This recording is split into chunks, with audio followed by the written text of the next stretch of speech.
नमस्कार, मैं शेषनाथ सहयोगी गौरव के साथ आप तमाम लोगों का स्वागत है द न्यूज़ बॉक्स में।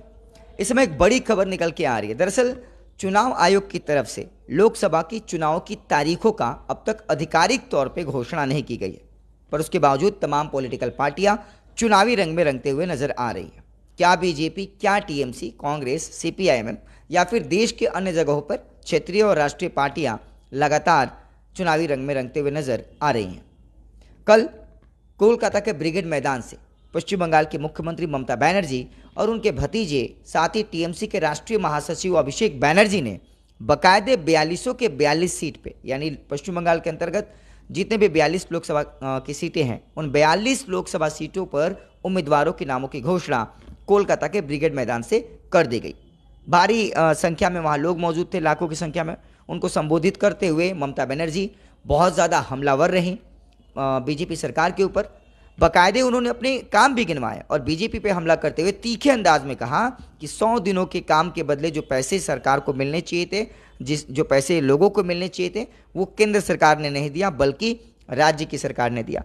इन तमाम घटनाक्रमों के बीच जैसे ही प्रार्थियों के नामों की घोषणा हुई, टीएमसी के एक कद्दावर नेता, एक धाकड़ नेता दरअसल क्रोधित हो उठे या नाराज हो उठे, कह सकते हैं। उनका नाम है अर्जुन सिंह। जी हाँ, अर्जुन सिंह ज़बरदस्त तरीके से नाराज चल रहे हैं, क्योंकि जब तमाम प्रार्थियों के नामों की घोषणा की गई, उम्मीदवारों के नामों की घोषणा की गई, तो अगर नेशनल मीडियाज़ की माने यहाँ पे जैसे TV9 भारतवर्ष है, टिकट नहीं मिलने पर बागी हुए अर्जुन सिंह ममता पर लगाया वादा खिलाफी का आरोप और जम करके जो है उनके समर्थक भी हैं वो ममता सरकार के विरोध में या इस फैसले के विरोध में नारेबाजी और प्रदर्शन कर रहे हैं। बड़ी खबर है, अर्जुन सिंह पश्चिम बंगाल के बैरकपुर से दरअसल एक धाकड़ नेता रह चुके हैं तृणमूल कांग्रेस के, और काफ़ी अच्छी पकड़ भी थी, ममता के करीबी भी बताए जाते थे।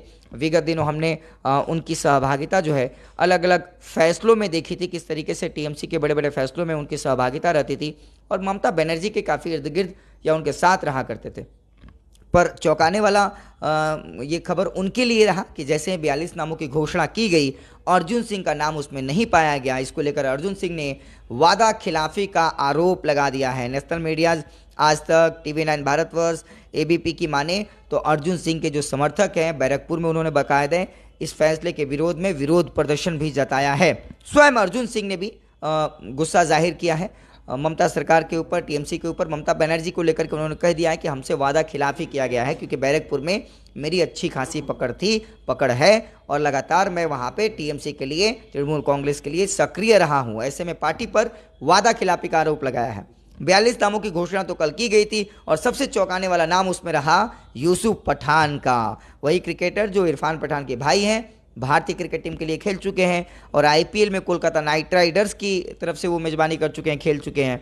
उनका नाम वाकई काफ़ी चौंकाने वाला था, विरोधियों को भी अंदाज़ा नहीं था। अब उनके चुनाव लड़ने से निश्चित तौर पे अधीर रंजन चौधरी और उनके बीच में कांटे का मुकाबला हो सकता है, अगर अधीर रंजन चौधरी वहाँ से फाइट करता है। कि ऑफिशियल तौर पर अभी तक कांग्रेस ने अपनी सूची जारी नहीं की है।